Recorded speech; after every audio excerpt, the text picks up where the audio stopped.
Hi, Nalwazi. Thanks so much for showing up. I was a bit Hi, concerned I was ma'am. going. Hi, darling. I was a bit concerned I was going to have to do a whole hour talking to myself.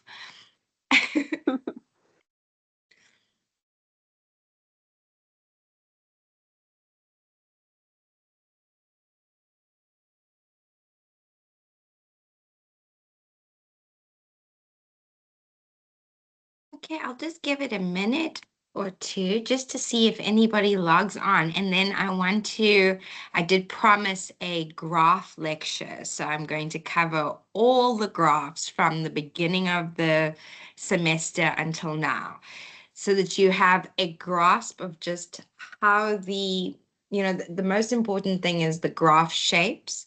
So knowing where your lines need to be, how your axes need to be labeled. Those are the basic areas where you can gain easy marks. Also, when you are drawing it yourself or if you're referring to the textbook, it's very useful to be able to still reference the shape of the graph and be able to have a mental reference for that graph. I just want to grab hold of my textbook quickly so that I can also relate these graphs back to specific pages, just to make it even easier. Okay, I don't want to waste your time, so I'm going to begin. Okay, so essential graphs for microeconomics. Okay, so this is essentially a summary of all the graphs from the beginning of the semester until now, until learning unit 10. Okay, so you guys stop at the labor market in your textbook as well. And about this time, let me say that because the graphs are a huge part of economics, it's also a very useful way to reinforce things that you say. So the graphs, if you understand them and have a firm grasp of what they're supposed to represent, you can really strengthen your argument in the exam. Okay, so the first graph that we're going to look at is the production possibilities curve. Okay, that is right in the beginning in chapter 1, page 6 of your textbook. Okay, so there were a few things that this production possibilities curve indicates. It's essentially just two combinations of any goods and services that are attainable when the community's full resources are efficiently employed. So any point along the graph, points A to E, are efficient. Point F is an inefficient point on the graph, and point W is unattainable. Okay. Any gains in technology or resources favoring one or both will shift the graph outwards to the right. Okay. It's very rarely that we become inefficient because that means we move closer to the origin, closer to the zero. But essentially, what tends to happen in practice is that we will have a technological advancement in good X. So our production capability will increase on this axis. It will not impact good Y at all, unless they specifically say that both goods have been impacted by this improvement in resource availability or technology. Please, guys, just feel free to open your mics. There's very few of us in the class. So if you want to ask me any questions, please go ahead. Okay, so here, we're looking at demand and supply. What this shows at the equilibrium point is the market clearing price and quantity. Okay, your demand curve is always top left, bottom right, and your supply curve is always bottom left, top right. Why is that? They both depict their laws. So the law of demand, which means as the price goes up, we demand less, and supply, the law of supply indicating that as the price goes up, producers want to supply more to the market. Any shifts in demand and supply are caused by each of your determinants. Okay, that is, let's see. Chapter 2 was about the economic systems. There, it's just most important that you understand the difference between the different economies. So you've got market systems, command systems, traditional systems, and mixed economies. So you just have to understand the difference between those. It can support your argument to know who the sort of founding fathers were of those different theories. For example, Karl Marx was the father of communism, which is the command system. You've got Adam Smith, who was the father for capitalism or the market economy. So it is useful to understand those just to strengthen your argument, but not essential. Okay, in chapter 3 here, all you had to do was understand how there are different market sectors. So there is the government, the foreign sector, firms, and households, 4 spending entities. The only things you can do in an economy is earn an income, spend it, or earn it, spend it, or produce it. Okay. Only 3 flows in the economy. That was chapter 3. And then you have to know the factors of production. All right. Now, by chapter 4, here's where we hit demand and supply for the first time. Okay. So, chapter 4 is where this graph is introduced, and you'll see it goes into quite a bit of detail from page 78 onwards. It explains what the determinants are, or the factors that contribute to shifts and movements along each of these curves.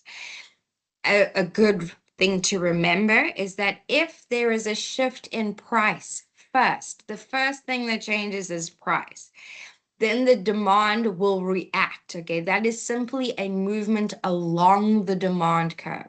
Same thing for supply.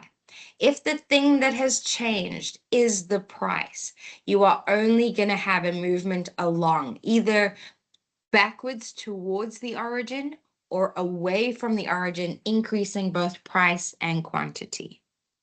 Yeah.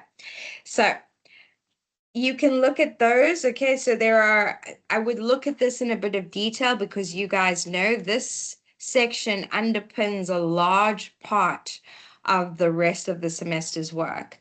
So here on page 82 of your textbook, you have the market demand curve.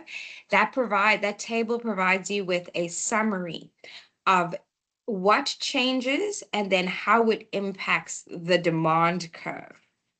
Okay. Later on page 86, you have the same type of summary, tabulated summary for the supply curve. Okay. I would recommend you guys just go through those as well. You do know most of it. We've tested you on it. You've done ICE tasks regarding or, surrounding this or about this. So you do know it, but it is very useful to just read through the table so that you have a summary of what to expect. If there's an increase in the price of inputs, what is the impact on the supply curve? Okay, we would know that would be a shift in the supply curve. What does that mean? It means there was a decrease in supply.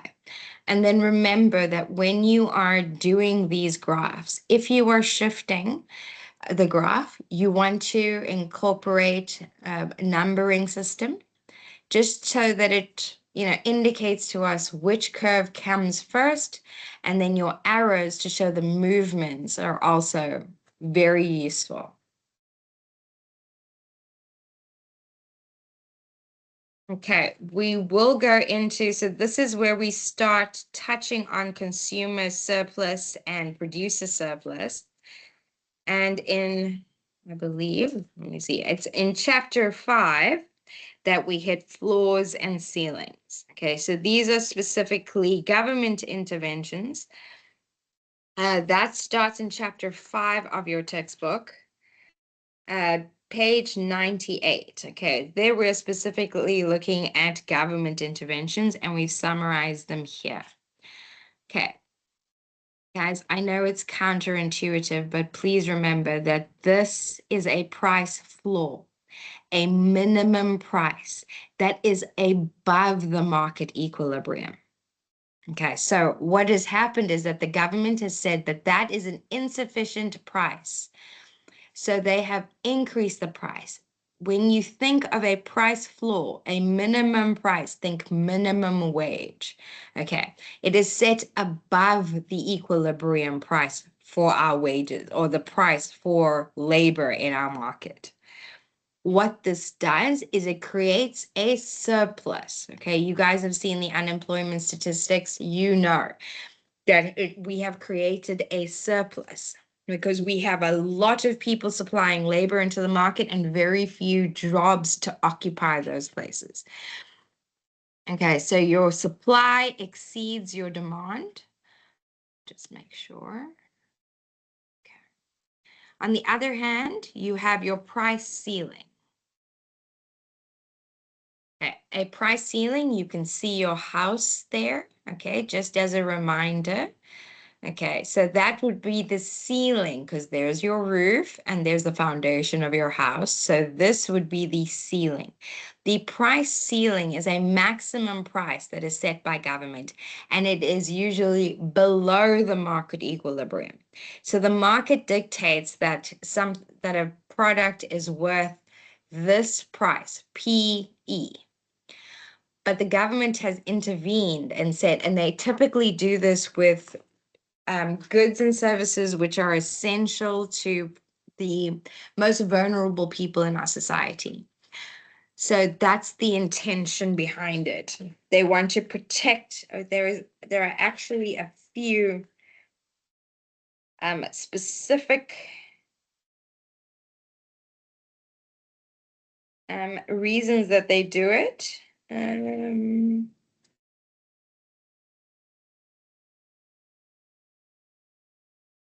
Okay, they look at agriculture prices, but we're going to go into welfare at the moment below. Okay, so it is also important. Okay, so with a price ceiling, what happens is that the price is set below. What this does is create a shortage in the market because now it is not profitable. So the quantity is here, QS, where the supply is insufficient for the demand, which is a QD. Okay, the natural market of equilibrium would have been QE. So this creates a shortage because the quantity demanded exceeds the quantity supplied. So those graphs are very related to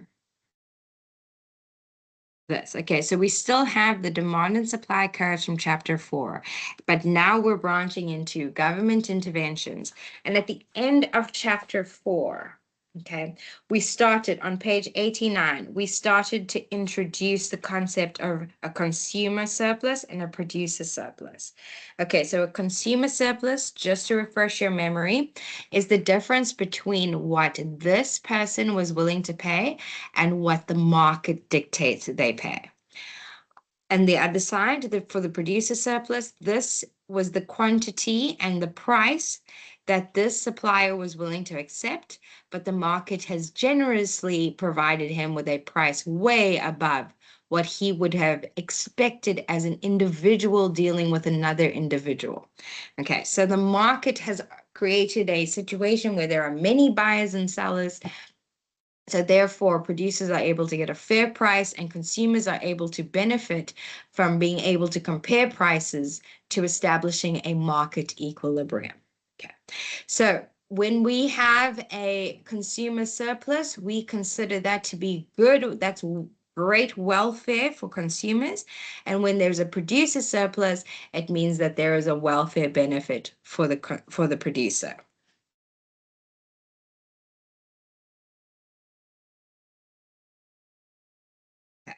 Now, I know these graphs look more complicated, but it is important to understand what government does in these specific scenarios. Okay, before we move on, actually, let's just go back to price ceilings because there's just something I wanted to highlight. With this price ceiling, okay, so the reason they do it on page 99 is to keep the prices of basic foodstuffs low to assist the poor. If they feel like the private sector, the producers are exploiting the customers, giving unfair prices, they will intervene. They often justify it or do it to combat inflation and to limit the production of certain goods and services or encourage the production of certain goods and services, so shifting resources in war times. Okay. So those are the justifications for price ceilings. On the other hand, what you need to know for for maximum prices, so yes. Okay. So what happened when the market creates the surplus? Okay. So the reason that I say use the minimum wage laws is because it's something that's very relevant to South Africa at the moment. So when the government fixes a minimum price above the equilibrium price, it creates this market surplus. So that usually requires further government intervention. So what ends up happening is that the government has to actually employ their own people. So they purchase the surplus or they've got to export it. Very much like what's happening now. Okay, we have a lot of expats overseas.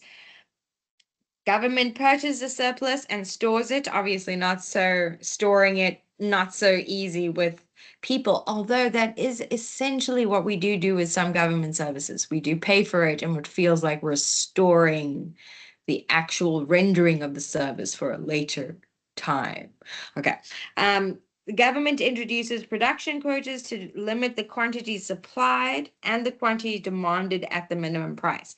So they actually intervene to deal with this surplus by essentially buying it themselves or destroying the industry.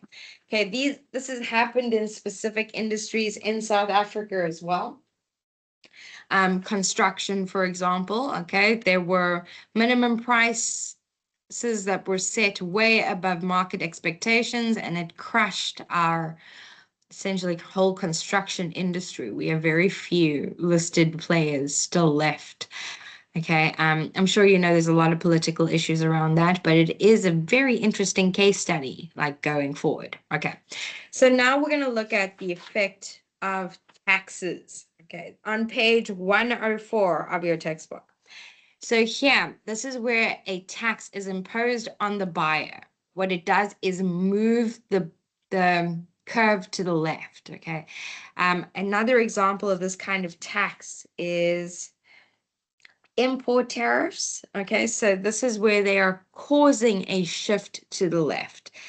So elasticity essentially determines whether the buyer or seller actually bears the incidence of the tax, or whether the buyer or the seller is the one who, if in effect, pays the tax.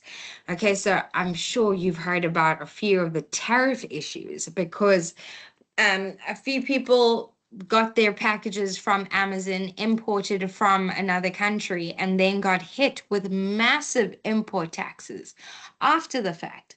And because the market is so elastic, they could shift it's more elastic. They could shift the burden of the tax to the buyer. So the consumer ended up footing the bill, which is not what's supposed to happen. The businesses themselves are supposed to pay the taxes or adjust their business strategy. So the area that is shaded here from P to D1 to D2 back to PS, the price the seller receives. This is the amount of tax that is received by the government. Now, if you connect this triangle, so from D over here, okay, you will see that there is a dead weight loss. inefficiency. Okay, so when there is this, because what has happened is that the entire market has shifted to the left. So the entire market has contracted. So what we have here is a dead weight loss in welfare. Both the consumer surplus and the producer surplus have been impacted negatively. Okay, obviously the consumer surplus has been impacted much more negatively than the producer surplus because they've shifted the burden to the buyer. On the other hand, if a tax is imposed on the seller, the supply curve moves to the left because they're less incentivized to supply the goods. So the elasticity is again the deciding factor between who pays this tax. Okay. The tax is highlighted here in the shaded area, and these three dots, this triangle, highlights our dead weight loss. Okay, a dead weight loss is a welfare loss to society. So you can see this shift has moved there was our market equilibrium where we were enjoying this entire area, this triangle was our consumer surplus.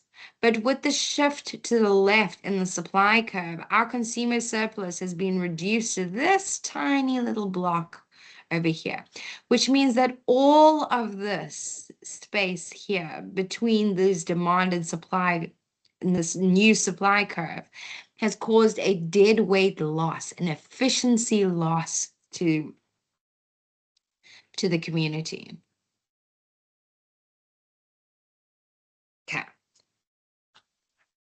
Are you guys still with me? If you have any questions, okay, I think thing I've missed here is the elasticity graphs. Okay, but I will cover those again and include, I'm going to make these essential graphs available to you guys as well. I will send it to you in your notes. And now we're starting to move on to the theory of the firm. Okay. So there aren't many graphs in chapter 7 because that is the utility approach. Okay, so elasticity is chapter 6. I will give you a list of those graphs. They almost, because there's so many graphs in that chapter, they do deserve their own separate section, but I will send that to you as well. So chapter 7 was essentially tables where you had to complete between total utility, marginal utility, and then marginal utility per the price that was paid.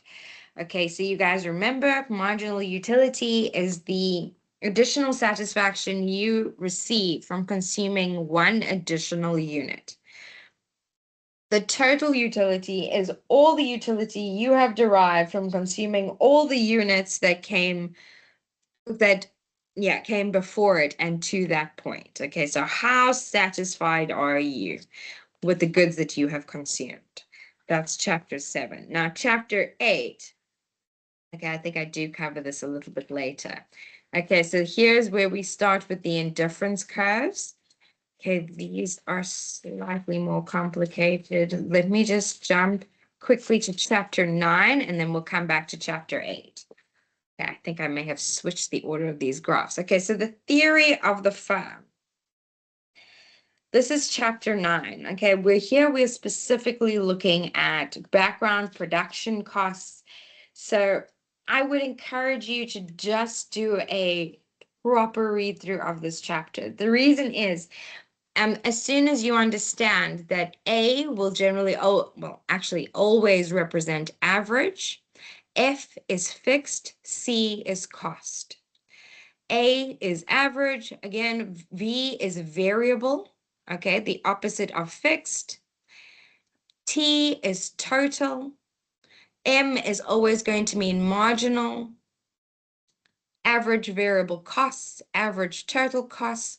You just need to remember what each of these letters stand for in the acronyms.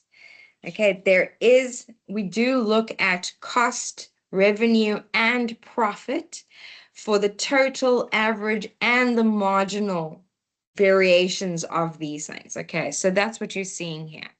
This is the marginal cost curve. You'll notice that they all have a U shape. Okay, so they all represent this relationship of diminishing over as the quantity increases. So there is a diminishing aspect at first, and then it starts to grow again exponentially. Okay, so that makes sense. Essentially, what they're depicting is when you start production, when you start your business, that's when you'll receive the highest costs. People still are learning, how to do things, so they're a bit slower, which means that productivity is quite low. As you start to become more productive and you start to figure out, there's quite a steep learning curve, which ironically also looks like this. And you start to achieve economies of scale, which means that you start to now produce at a level that could become profitable. So you have improved your production methods to the point where you are efficient. Okay.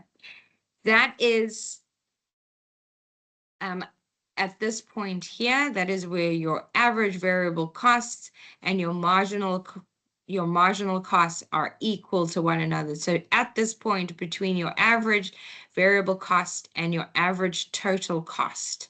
Okay, so your average fixed cost tends to decline as your output increases. Why is that?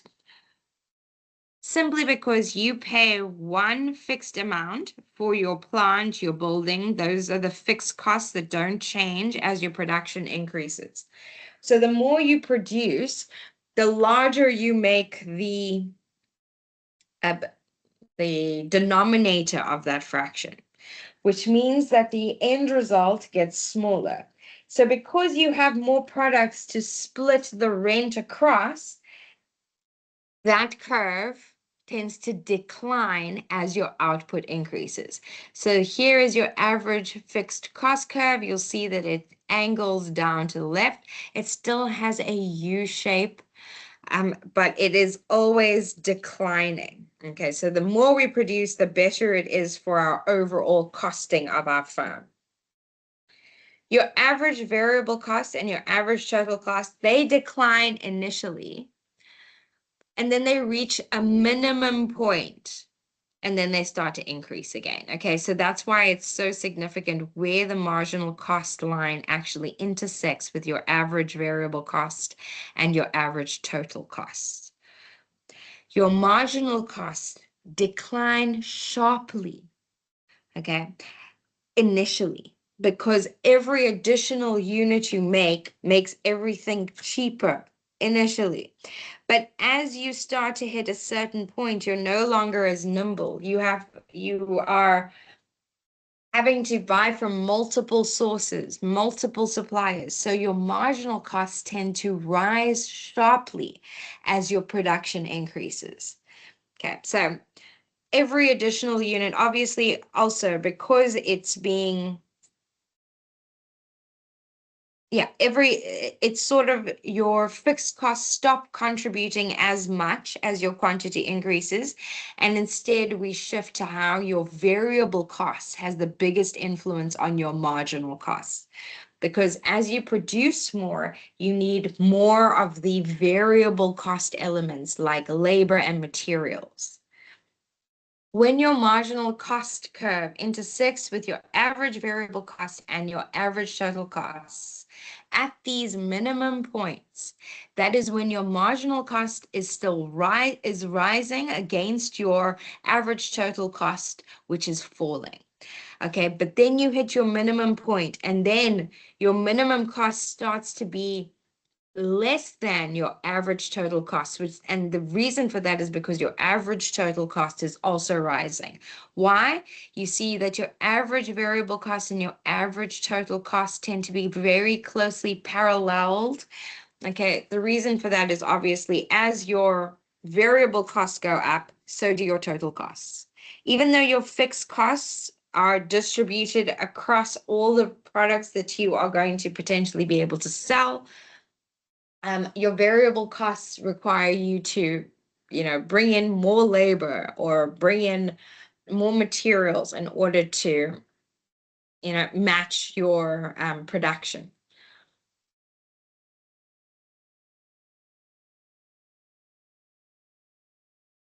Okay, so our long run cost curve also uses average total cost, and this is your LRC, your long run cost curve. Okay, so over time, what happens is that essentially everything becomes variable. So initially, we operate on the assumption that in the short term, the only things that you can adjust in your production is the materials and the labor.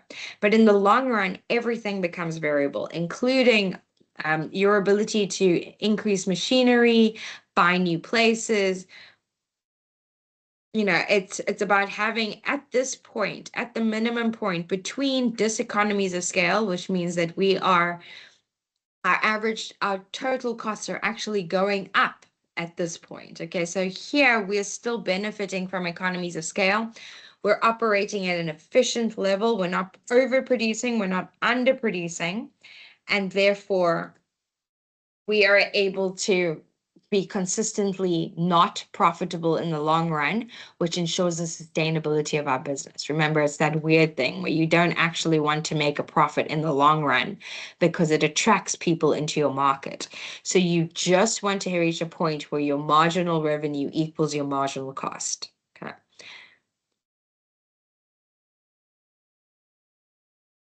Where do we see that? In your perfectly competitive market. Okay, so here, this is where we move on to your different market structures. In chapters 10 and 11, we focus on both monopoly and imperfect competition. Okay, so in a monopoly, you are the price maker. So you determine what the price is. In a perfectly competitive market, like the one you see here graphically depicted, you are a price taker. Okay, the market decides the price. You, as an individual buyer or seller, have no influence on the market as a whole because the very definition of a market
Goodness, guys, I'm so sorry.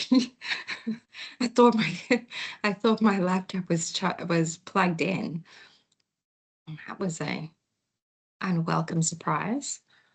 Okay, so again, back to perfectly competitive product market structures. Okay, so in a perfectly competitive market, remember that your product doesn't differ in any way, shape, or form. You're producing the most efficient and allocative manner that you possibly can, to the point where your price equals your marginal revenue equals your marginal cost equals this point here, the minimum point at where your average total cost, this Y curve, falls on the graph. Okay, so this is the pinnacle of this is a perfectly competitive market. Like I said, the stock market is a great representation of this. No one buyer or seller can influence the entire market.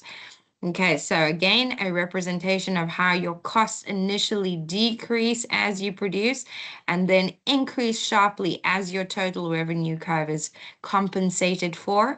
Here's where your variable costs start to become more difficult to manage. Okay, this is an ideal scenario. Okay, this is a profit scenario. You have short-run profits and losses. Okay,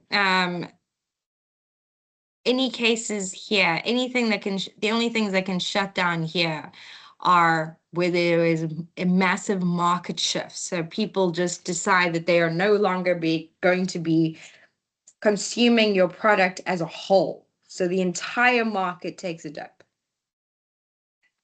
In an imperfectly competitive market, okay, remember that these demand and supply curves can very often be asked with these marginal cost curves. Okay, your marginal revenue and your price are always going to be the same line. Okay, it is because they are price takers, it is the price equilibrium is the marginal revenue. For each additional unit they sell, that is the amount they receive, the price. Okay, no profits added to it.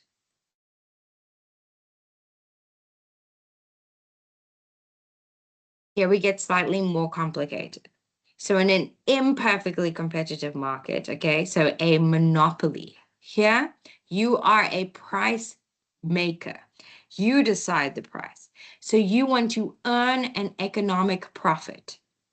This is a single price monopolist. Okay, so here, this is like Eskom, where you have a government institution regulating other competitors' ability to enter this market. So here, you have your marginal revenue curve, which decreases. Okay, why? Because for each additional unit you sell, you receive less revenue. Why? Because as a monopolist, you want to maximize your price take. Okay, you want to maximize your profit. So you tend to not aim to sell more, you aim to make a profit on every unit you do sell. Okay. Then your marginal cost curve, the shape of the curve doesn't change. Okay. Here's your demand curve. You can see that your demand will always exceed your marginal revenue. Okay, why? Because ideally you want to produce less than the market actually wants so that you can set a higher price. Your average costs, your average total costs, again, initially quite high because you paid the first of your fixed costs. Your rent has just come off. As you produce, you now get to a point where you've made the big capital outlay. So initially your costing is dropping because your fixed costs are being compensated for by your additional production. However, at a certain point, your variable costs start to, again, increase exponentially, and that causes a rise in your average total cost. Okay, then there's your naturally regulating monopoly. Okay, so this is selling at a fair return. This is where there is intervention to ensure that you are not being exploited by the producer. Again, your demand will still be the same because they are still a monopoly. What happens, the only difference between the two curves, as I'm sure you can see, is that the marginal cost curve is flattened. Your average total cost is also flattened. Why? You don't have to make an exceptional product in a monopoly that is regulated. Okay. So here you have a single price monopolist. This is because they are the largest producer, and nobody else who enters the market can produce more than 100 megawatts at the moment. Okay. But here they can flatten their marginal costs and give us the bare basics. Demand will always exceed the price that we pay, so they determine what we pay.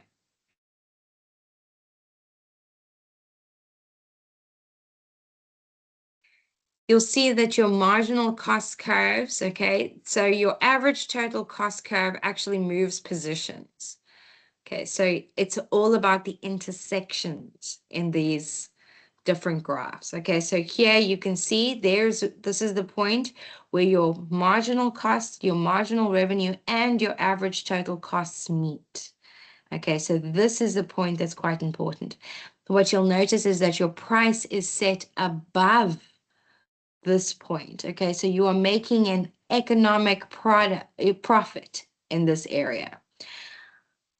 Here, you'll see that the marginal cost curve is flatter, but it intersects the marginal revenue point. So here is the point where you become profitable already. Your marginal cost and your marginal revenue are equal to one another. But your average total cost, okay, is up here. Okay, so this happens with a naturally regulated market, is that your average total costs tend to be quite high and flat because it takes, the more you produce, it's more about supplying to the market because because there is no natural competition. Okay, so here your demand will always exceed your marginal revenue. That relationship does not change in a monopoly. The only things that change are your marginal cost curve and your average total cost.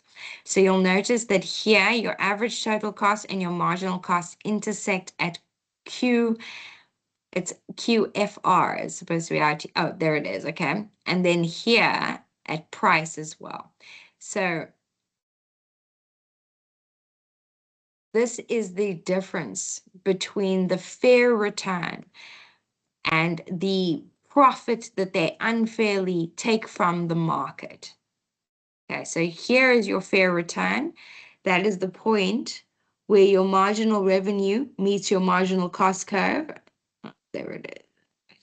I'm getting myself confused. Yes, this is the point here. So this is here at this point, you were not receiving, you were making your zero profit. Here, you are receiving a fair return because your cost curve is still above your marginal revenue. So this is a fair return for you. But what they actually take from the market is PM.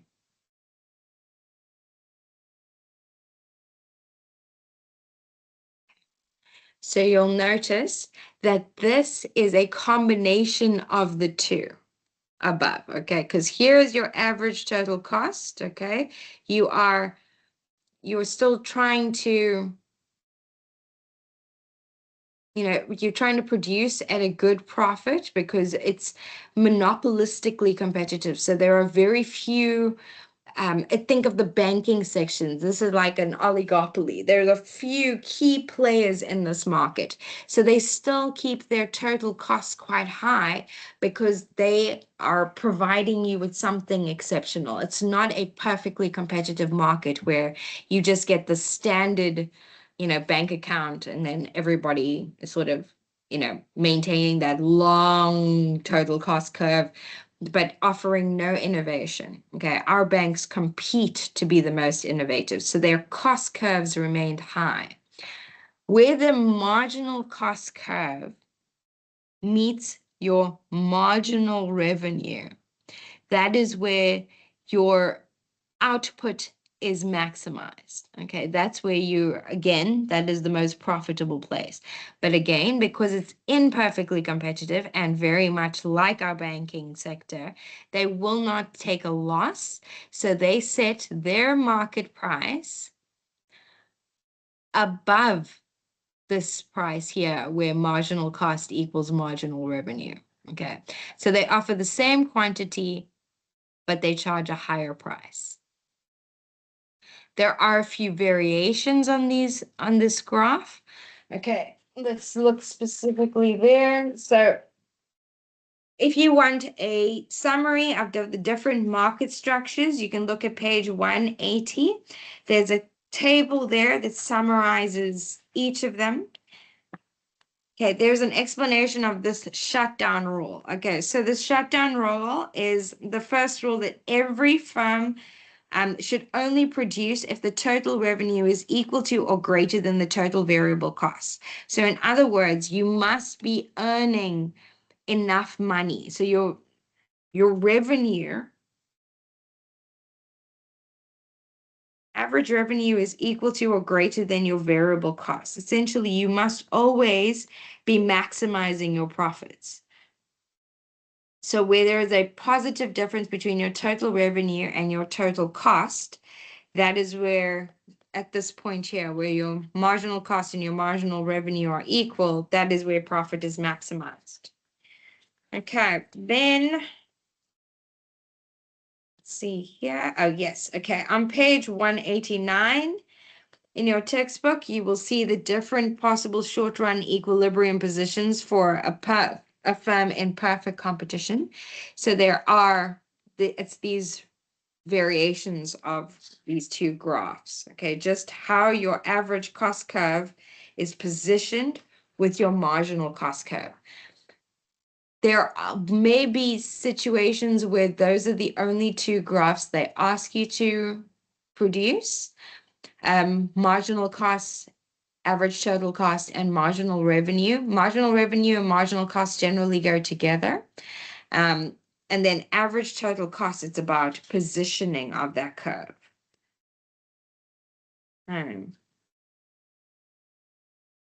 Goodness, guys, I realize that this gets quite complicated, but please just revise this, this summary of the graphs. Again, just as long as you've got the right shape of the curves, the positioning, there are things that are quite forgiving in the marking structure and allocation. So as long as you get the curves right, you've got the right curves with the right shape, with the right axes, even if you position them incorrectly, there's still some leeway there. Okay, then we start looking at monopoly again. Okay, so that's chapter 11 specifically. Okay. Then we have our final, okay, let me just see here. Yes, we have covered a natural monopoly, an oligopoly. I see they ask for the three curves typically. On page 209, there are two graphs for firms under monopolistic competition. And they ask specifically for your marginal revenue curve, your marginal cost, and your average cost curves. Okay. I see they do include average revenue, which does look like your demand. Your average revenue is your demand curve. So they've made it touch this y-axis, which is not necessary. Okay. But of course, it's not incorrect either. But you can shift it to the right. Okay, that's quite fun. Okay. Let us continue. Okay, so we have the factor market. Okay, so essentially just demand and supply again. But what this represents instead is the wage rate instead of price. And the quantity is the amount of labor that is supplied to the market. In a perfectly competitive labor market, this means that there is no difference in the amount that anybody can ask for. Okay, there's no raise in wages. Everybody is a wage taker. This is a command economy. Okay, this is where people are told what they earn, and the number of hires is, it's entirely determined by market demand and supply factors. So here you've got your marginal revenue costs.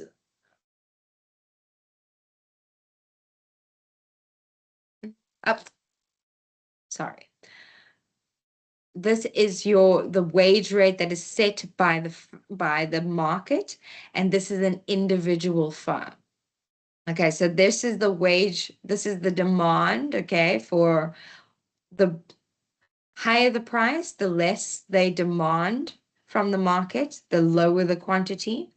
And here, but you can see that unfortunately they are still subject to the wage rates set by the industry, and that is the supply.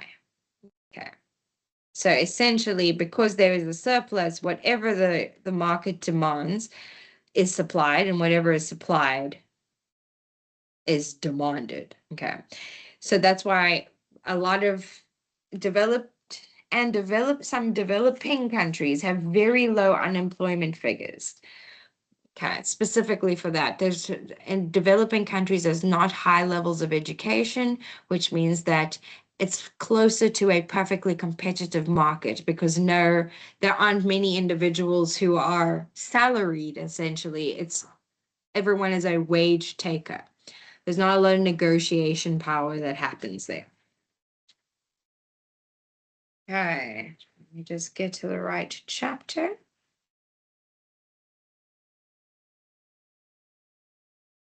Okay, so demand and supply curves.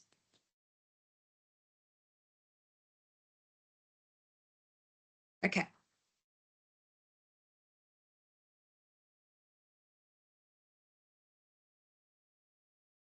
So the marginal what is this now?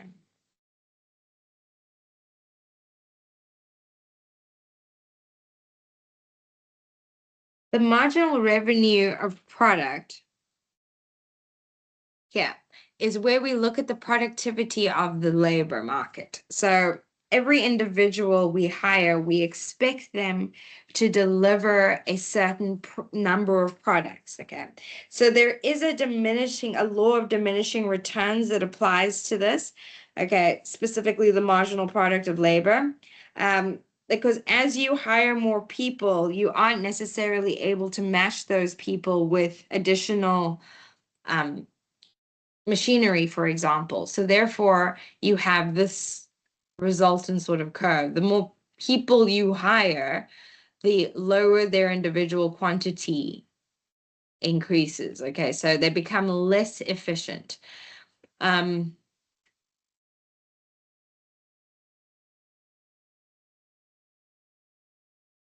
Just want to refer you to the right page. So this graph here, okay, is specifically on page 235. A nice explanation as well for the market demand for labor. Just an explanation of how there are new substitutes for labor, essentially how certain people get priced out of the market when they're unable to keep up with the productivity of machinery. Okay, there are imperfections in the labor market. Okay, we have looked at all that.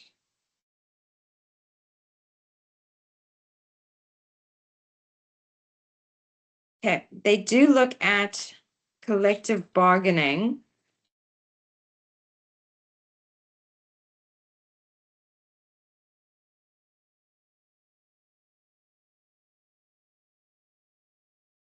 And bilateral, okay, so the cost and marginal revenue product of labor in a monopolistic labor market. That table I also thought was quite an easy one. If they wanted to, instead of giving you the marginal utility table, they could ask you to complete a table like this one on page 240. Okay, it covers the quantity of labor. So obviously those are just numbered 1 to 6. Quantity of labor in units is determined by worker and the number of hours and what they produce during those hours. That's how we calculate productivity. The wage rate is always given, okay? It's the average cost of labor, the ACL. Then you've got the total cost of labor. Do you see how it's always like TCL will be the total cost of labor? Marginal cost of labor will be your MCL, and then your marginal revenue of product.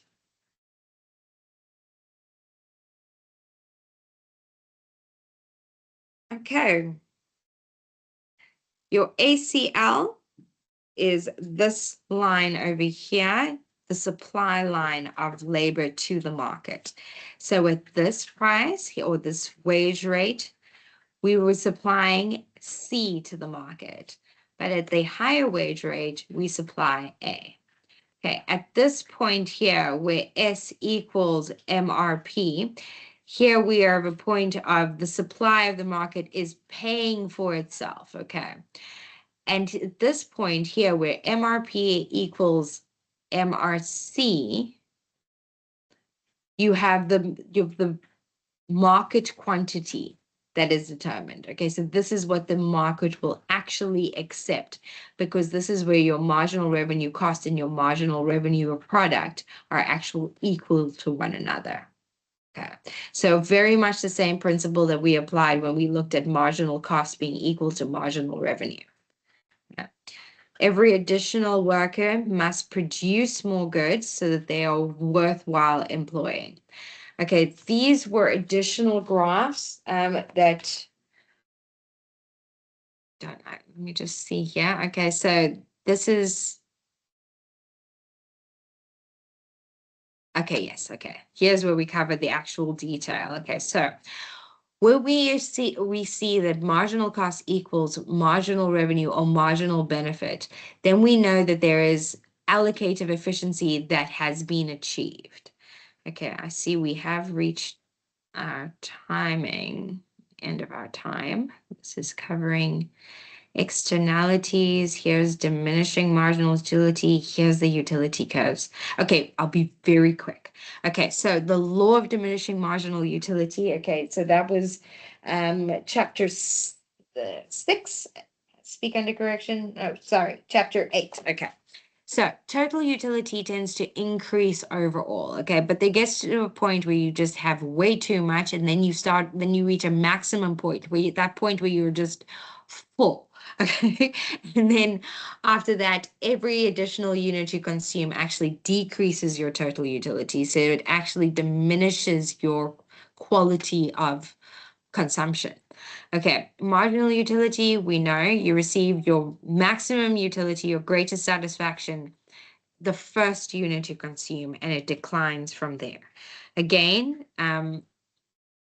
correlating or depicting the law of diminishing returns or diminishing marginal utility. Okay. Then I've given you, here's the law of diminishing returns with regards to the product. Okay, so any extra output that is added by adding a variable resource. So by increasing labor, your variable resources, like we said earlier, will either be labor or material. Okay, so any change here, which increases this, we have to see how does it relate to, how does the fraction overall change for marginal product if either the denominator increases or the numerator decreases. For example, if there's a strike, there may be a decrease of both. Okay, that would be a shutdown point. Okay, then there is the theory of diminishing marginal product. Each successive unit of a variable resource is added to a fixed resource. Okay, so here is your curve.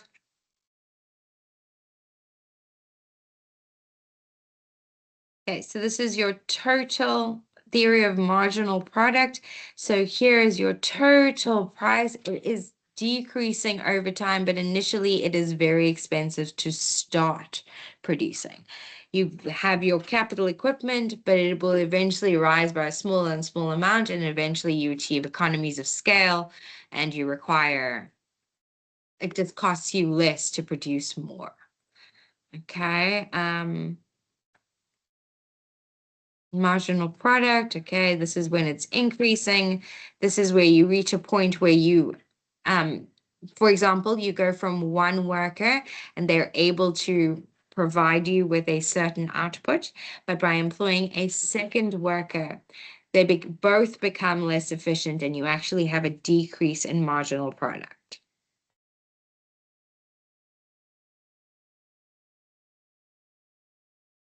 Okay, here again, just a reiteration of the definitions. Okay, fixed costs, variable costs, total costs, and then a summary of the formulae that apply to each of those. Okay, and then related here again to the graph. Okay, so what do each of these mean?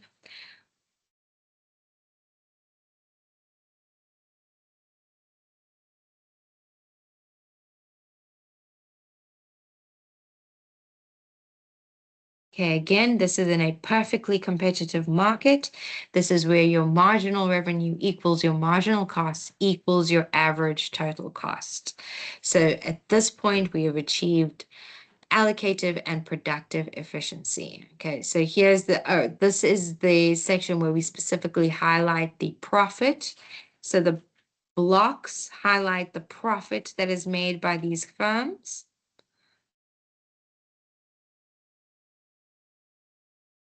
Then again, just a summary of marginal revenue of product from chapter 12.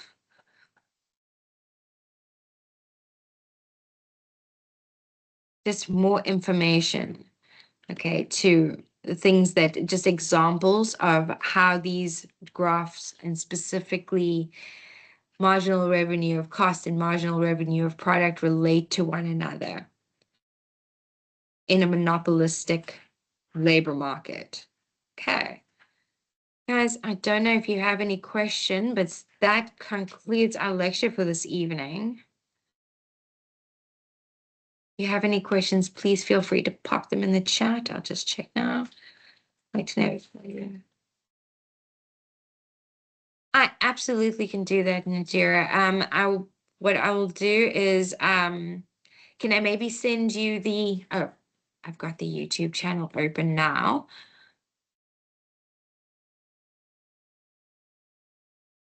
Let me just share the link.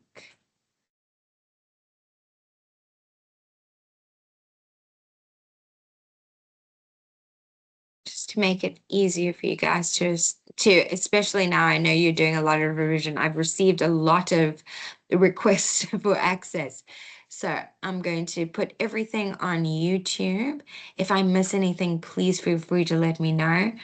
And then this is the link to the channel.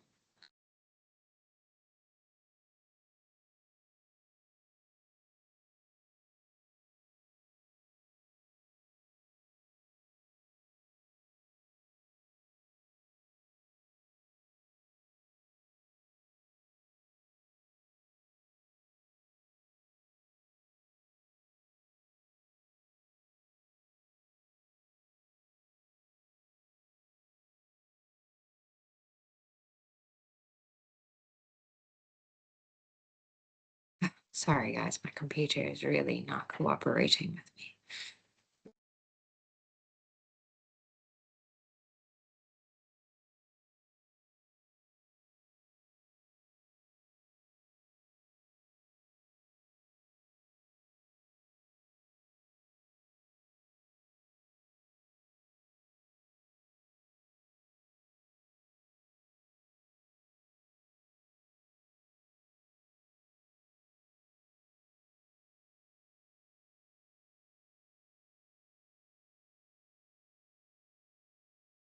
Okay, there we go. Goodness, so sorry about that. Okay, here we go. Okay, there are about, I think there's 11 of the lectures are already online. I think we do. And then obviously I think we did cover chapter 12 last week, and I said I would summarize. just all the graphs for you guys, but I will send out these notes as well. I'm just gonna make them slightly better. And I want to include the elasticity graphs as well, but those are relatively simple. And then I'll send those through to you guys as well. If you have any other requests, please email me, let me know. Otherwise, all the best. Evening, ma'am. Hi, Rothabella. Hi. I wanted to ask, last time you had mentioned a formula sheet for the calculations. Are we Oh, still getting one or do yes. we memorize the Okay, formulas? I'm not sure if there will be one in the exam, but what I do have is like I found a few very interesting things. Actually, what I'll do is I'll send them all to you guys in a link. So I was looking for, instead of reinventing the wheel, I thought I'll find economics, microeconomics cheat sheets. Okay, so I found one specifically for graphs. There are the one that I've sent you now, again, covers all the microeconomics, a little bit more detail. Goodness, the images you can get just of summaries of people who have done this before. I also really enjoyed this. Um, Let me send you a few of the links, and you guys just can peruse them in your own time. And I will send you an announcement with all of them included. This one was also great for the graphs.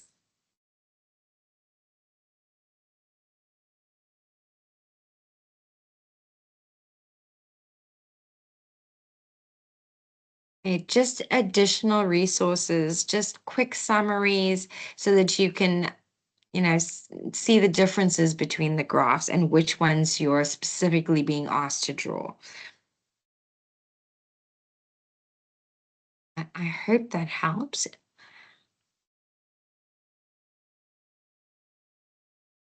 Oh, thank you, ma'am. It does help. No problem with the Bila. I use them. I use cheat sheets all the way through masters. They are amazing time savers. And are you also available for questions regarding past papers? I So can that just I've been, email them my questions to you. yes, of course, please, always do. I have been struggling to get access to um the past papers myself. I can't even access the memos. They've been very restrictive on our side. Um, but Also, on our if you side, we have, just have the question papers with no memos. And when they we asked always, around, they had said we just should just ask our lecturers. yeah, because we're not allowed to distribute the memos, and I don't have access to any of the memos because I think it's because it's the first time I'm lecturing it. So I don't have access to the past papers. But if you send me any question papers that you have, and then I can answer them for you and give you like a memo type answer, just so that you can understand, based on the previous assessments that we've marked and our versus on campus as well, just how the mark allocation generally goes. So, for example, if they give you 10 mark question, which includes a graph, they have now started shifting away from giving you 6 marks for the graph and 4 marks for the explanation, and they're instead giving you 4 marks for the graph and 6 marks for the explanation. So I can give you that kind of nuanced detail, if you guys would like, either on an individual email, or if you'd like me to construct something like directions for how we can we do a group chat where we can send you questions? Of course.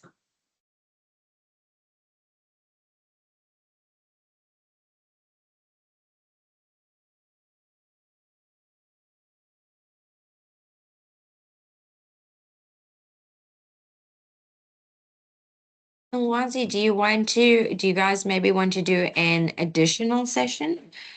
Um, I'm not sure how much time we have left. Let me see. I know we've covered Okay, Zanella, no problem. We can absolutely do that. When is your guys' exam? It's on the 17th of June. Oh, We we've have got about 2 weeks. Yeah. 2 weeks. Okay, and we've got lectures that go right until the 17th, right? Not for us, because this is our last lecture with you, and the other lectures have already finished. They already concluded. Okay. Yes. How about we leave? I have left this meeting open.